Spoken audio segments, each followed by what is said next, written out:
हरि ओम श्री गुरुभ्यो नमः। कन्नूर ग्रामाधिवासं प्रशान्तं समुत्थाय प्रातर्हृदि वन्दनीयम् दृढां भक्तिमास्थाय गुरोरस्वात्मनिष्ठम् स्मरामि सदा सद्गुरुं ब्रह्मरूपम् स्मरामि सदा सद्गुरुं ब्रह्मरूपम् गुरोर्सिद्धरामैकनिष्ठं सुशिष्यं जनानां प्रियं दुर्जनानामपि उद्धारकम् सुप्रीतिदानेन जितं सर्वलोकम् नमामैक्यभक्त्या श्रीगणेशाभमूर्तिम् नमामैक्यभक्त्या श्रीगणेशाभमूर्तिम्। श्री गुरुभ्यो नमः।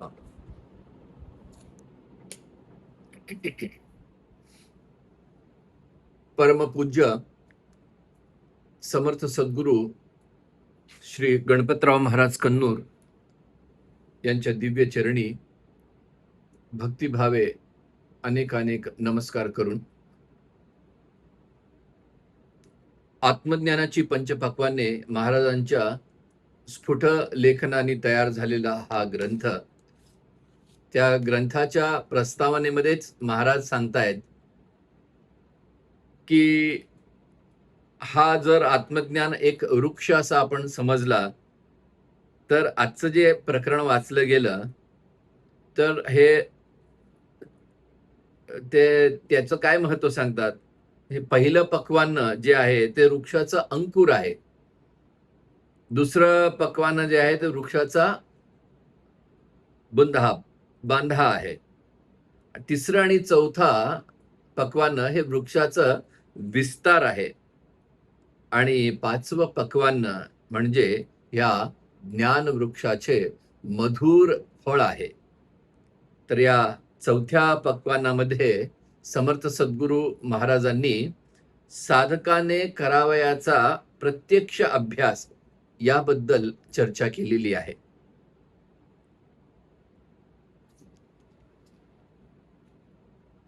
केवळ ब्रह्माभ्यासाने कर्तृत्वाभिमान जात नाही, त्याला वैराग्य पाहिजे. केवळ बोलून होत नाही, आपण कृतीमध्ये ते उतरवायला पाहिजे. कसं चेक करायचं. काल आमचे गुरुबंधू श्री चिदंबर यांचा वाढदिवस होता. मी त्यांना शुभेच्छा दिल्या आणि त्यांनी सांगितलं की नाही, मला असं अध्यात्म भंडारच्या तर्फे काम सोपवलं गेलं होतं. मी महाराजांचं जे परमामृत बोध आहे त्या पुस्तकाचा दुसरा भाग, त्यातली 30 प्रवचनं मला करायला सांगितली होती. ती मग आमच्या विद्यार्थ्यांकडनं मी करून घेतली असं त्यांना ते म्हणाले. लगेच त्यांना लक्षात आलं, अरे मी करून घेतली नाही, महाराजांच्या कृपेने ते झालं. महाराजांनी करून घेतली. जे आपण बोलता बोलता सहज हा अहंकार आपल्या इतका भिनलेला असतो प्रत्येकाच्या.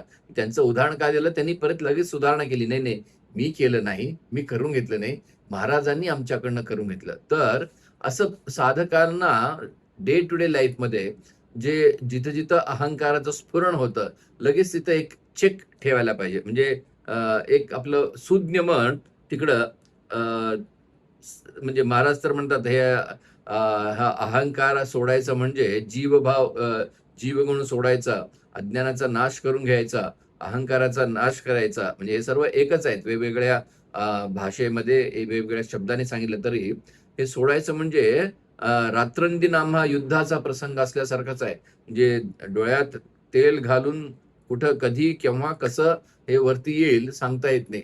आणि अहंकार नाश केल्याशिवाय आपल्याला आनंदाची प्राप्ती सुद्धा होत नाही. महाराजांनी आणखीन एका पॉइंटमध्ये सांगितलेलं आहे, देह आणि त्याचा व्यवहार स्वप्नाप्रमाणे खोटा, खरोखर तू कसा राहायला पाहिजे, तर निश्चिंततेने, आत्मानंदाच्या उन्मत्ततेने राहावे. देहात्मदृष्टीच्या कोणत्याही वर्तनाने नाही. आत्मानंद म्हणजे कसा असायला पाहिजे? तर आत्मानंद की मस्ती पल पल में अनुभवना आहे.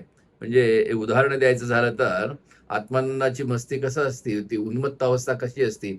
एकदा कबीर बसले होते एका ठिकाणी. काहीतरी पायाला जखम झाली होती आणि त्यामध्ये त्या बँडेज वगैरे काही तेव्हा केलं नाही, आपल्या मस्तीमध्ये असायचे.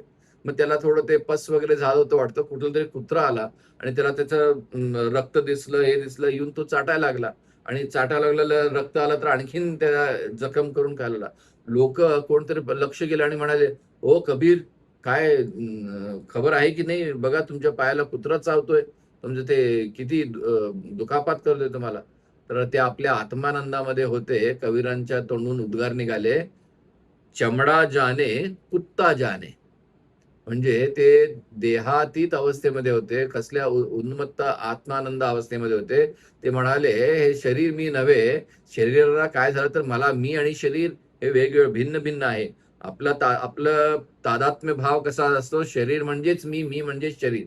पण कबीरांच्या मनामध्ये, "अरे, हे शरीर मी नव्हेच नव्हे. हे तर एक आवरण आहे. खरा आत्मस्वरूप मी आहे." त्या आत्मानंदामध्ये लीन असताना ते म्हणाले, "कुत्ता जाने और चमडा जाने." म्हणजे कुत्र्याचं काम करते, चमडा चमड्याचं काम करते. मला कशाला त्याच्यामध्ये मध्ये पडायचंय. तर अशा जेव्हा खरं म्हणजे आपण खूप नेट प्रॅक्टिस खूप चांगली करतो आणि जर जाऊन मॅचमध्ये 0 रनवरती आउट झालो, तर काय उपयोग? महाराजांनी आणखीन एकीकडे सांगितलंय, की तो दिवसाला 18-18 तास अभ्यास करतो आणि मॅट्रिक 6 वेळा फेल झालाय. तर काय उपयोग? तसं आपण अहंकार नाशाबद्दल ऐकतो, त्याच्याबद्दल खूप काही बोलतो, पण खरा व्यवहारामध्ये जर आपण त्याप्रमाणे अहंकार नाशाच्या वेळेस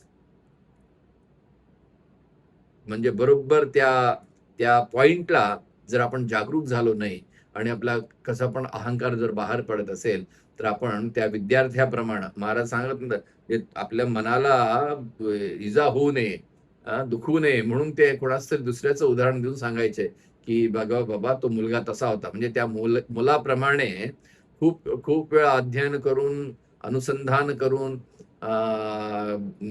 चिंतन मंथन करून परत तुमच्यामध्ये जर अहंकार डोकावत असेल, तर तुम्ही त्या विद्यार्थ्याप्रमाणे आहात, जो 18-18 तास अभ्यास करतो, पण 7 वेळा फेल होतो. तसं फेल न होता महाराजांनी सांगितल्याप्रमाणे त्या अहंकाराला खतपाणी न घालता आपण जागृत असलं पाहिजे. साधकांनी एक प्रमुख कार्य साधायचं आहे, महाराज म्हणतात. काय आहे ते प्रमुख कार्य? ते म्हणजे अहंकार नाश होय. ह्याच्याबद्दल कितींदा त्यांनी उहापोह केलाय. तुम्हाला म्हणजे शास्त्रशुद्ध, व्याकरणशुद्ध ब्रह्म असे म्हणता आले नाही तरी चालेल, पण अहंकाराचा नाश करून सत्स्वरूप व्हा. सत्स्वरूप व्हा म्हणजे तेच जे मी आहे. माझ्यावरती मी असा आहे, मी तसा आहे, मी असं केलं, मी तसं केलं.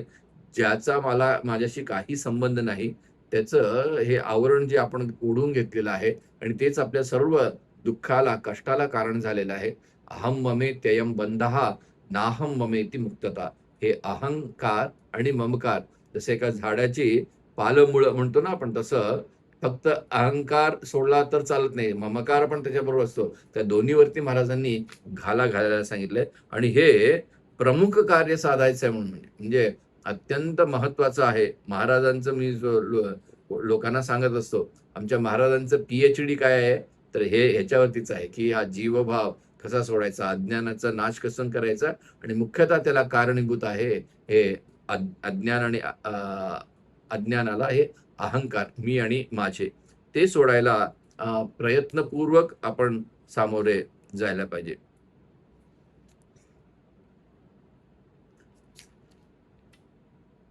अहंकार अथवा कल्पित पुरुष हा चिंतनाच्या आहारावर जगत असल्याने ममत्वरूपी चिंतन सरले की तो खंगून मरायला टेकतो.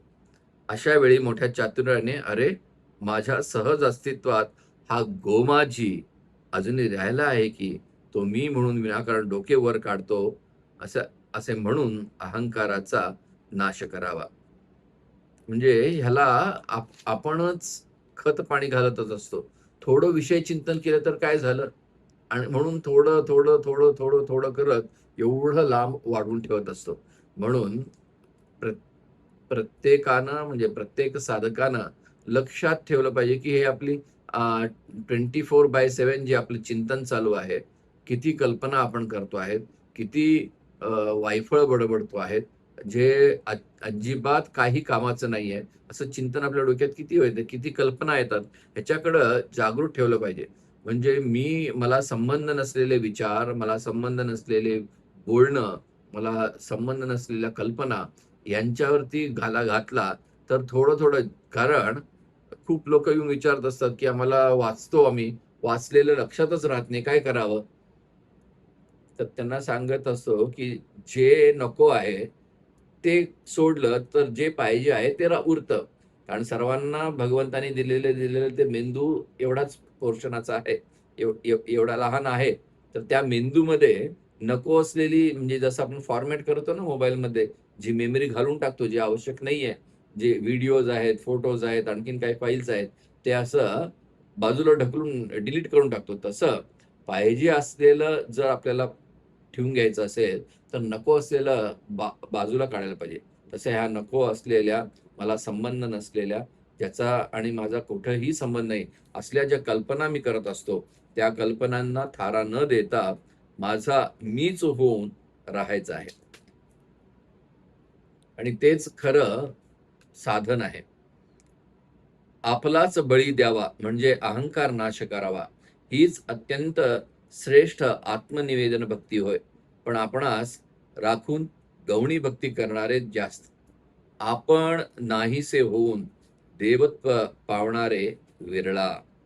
मगाशी सांगितल्याप्रमाणे की आपल्याला कसं आहे, एक गाढव होतं. त्या गाढवाला काहीतरी आपल्या पाठीवरती ओझं ठेवलं, तरच तो पुढे जाणार. नाहीतर तिथंच थांबणार. त्याला किती वेळा खेळलं तरी नाही जाणार. त्याला सवयच होती. काहीतरी आपल्या अंगावरती ओझं पडलंय, तर मग आपण हलायचं. तसं मग आपणाला मनुष्याला काय असतंय, काहीतरी चिंता पाहिजे. काहीतरी एक खुरापात पाहिजे. मन काही नसलं तर ते काहीतरी आहे आज मग काहीतरी मुद्दाम उकरून काढायचं म्हणतो ना आपण. म्हणजे अ, गडे हुए मुर्दे को निकालना असं म्हणतात तसं उकरून काहीतरी चिंता, काहीतरी एक मनाला खंत, काहीतरी एक विषय पाहिजे, विचार पाहिजे असं आपण करत असतो. त्या गाढवाप्रमाणे त्याला जसं ओझ्याची सवय झाली, तशी आपल्याला कल्पना, चिंता करायची झाली. पण महाराज इथे सांगताहेत, की गौणी भक्ती न करता मुख्य भक्ती आहे, आपण नाहीसे होऊन देवत्व पावणारे विरळेच म्हणून. स्वतः मेल्याशिवाय स्वर्ग दिसत नाही म्हणतात ना, तसं हे अहंकार, ममकार गेल्याशिवाय आपल्याला देवत्व काय मिळणार नाही. देवत्व मिळायचं म्हणजे अहंकार गेला, अहंकार सोडा, मुक्ती रोकडा म्हटल्यासारखं आहे. अत्यंत साधकाने मन लावून करायलाच पाहिजे असलेली ही साधना आहे. त्याच्यावरतीच महाराजांचं चिंतन, मंथन चालू आहे. शेवटच्या पॉइंटमध्ये महाराज सांगतात, की मी एकदा प्रवचनामध्ये पण आलेलं आहे. मी आत्मस्वरूप आहे, मी सत्य आहे, मी नित्य आहे, मी आनंद रूप आहे, मी परिपूर्ण आहे, मी केवळ अनुभव स्वरूप आहे. हे म्हणायची तरी सुरुवातीला म्हणायला पाहिजे, हो, मी देह आहे, मी यांचा मुलगा आहे, माझं हे नाव आहे, माझं हे कर्तव्य आहे, इत्यादी म्हणण्यापेक्षा मी ते काही नसून मी परिपूर्ण आनंदरूपी, शांत, समाधानी, नित्य आहे, मुक्त आहे, केवळ अनुभव स्वरूप आहे, हे म्हणायला पाहिजे. म्हणजे एक काढायला आणखीन एक दुसरं घेऊन यायला पाहिजे. पण महाराजांनी एकदा प्रवचनात सांगितलेलं आठवतंय, की हे पण आपण कधी म्हणतो, जर मी निवांत, शांत, आनंदात, समाधानाने बसलो आहे, तर तेव्हा मला ह्याची कशाचीही अ, आठवणच नसते. तर मग म्हणायचं कशाला? मी काहीतरी आहे हे समजणं, हे परत माझ्या सत्यवस्तूहून परावृत्त होण्यासारखंच आहे. उदाहरणार्थ, एकटे शास्त्री बसले होते टांग्यामध्ये. प्रवचनकार होते. ते म्हणायचे, ते त्याच्या टांग्यामध्ये बसला. आपला टांगा हाकत चालला होता. तो पाठीमागे बसून अहं ब्रह्मास्मी, अहं ब्रह्मास्मी, अहं ब्रह्मास्मी असं म्हणत होता.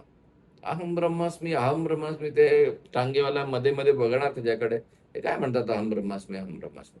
थोडा वेळ झाला की तो टांगेवाला म्हणायला सुरुवात केला, "अहं टांगेवाला, अहं टांगेवाला, अहं टांगेवाला." शास्त्री म्हणलं, "ए मूर्खा, तसं काय म्हणतोस अहं टांगेवाला? तू घोडा हाकत आहेस, मी टांग्यामध्ये बसलोय, तू टांगेवाला आहे माहीतच आहे सर्वांना. मी अहं टांगेवाला परत कशाला सांगायची गरज आहे?" मग तो टांगेवाला म्हटला, "शास्त्री बुवा, जर असं असेल मग तुम्ही ब्रह्म आहात, तर मी अहं ब्रह्मास्मी तोंडाने परत म्हणायची काय आवश्यकता आहे?"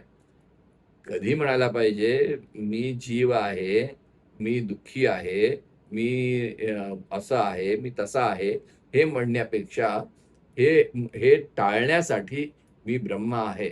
पण मी आहेच आहे म्हटल्यावरती, जसं दत्त महाराजांनी एकाकडे म्हटले होते, तुम्ही पूर्ण आनंद स्वरूप आहात. जे कोणीतरी एकट्याने नवीन कुर्ता घातला आणि आणखीन काय नवीन कुर्ता आहे, स्वच्छ आहे, इस्त्री केलेला आहे, छान आहे. पण त्याच्यावरती आणखीन तुम्ही काय करू शकाल चांगलं दिसायला? त्याच्यावरती काय शाईचा डाग टाकायला पाहिजे? काय करायला पाहिजे? नाही बाबा, आहेच आहे. आपण आनंद स्वरूप आहोच आहोत. त्याचा आपल्याला विसर पडलेला आहे.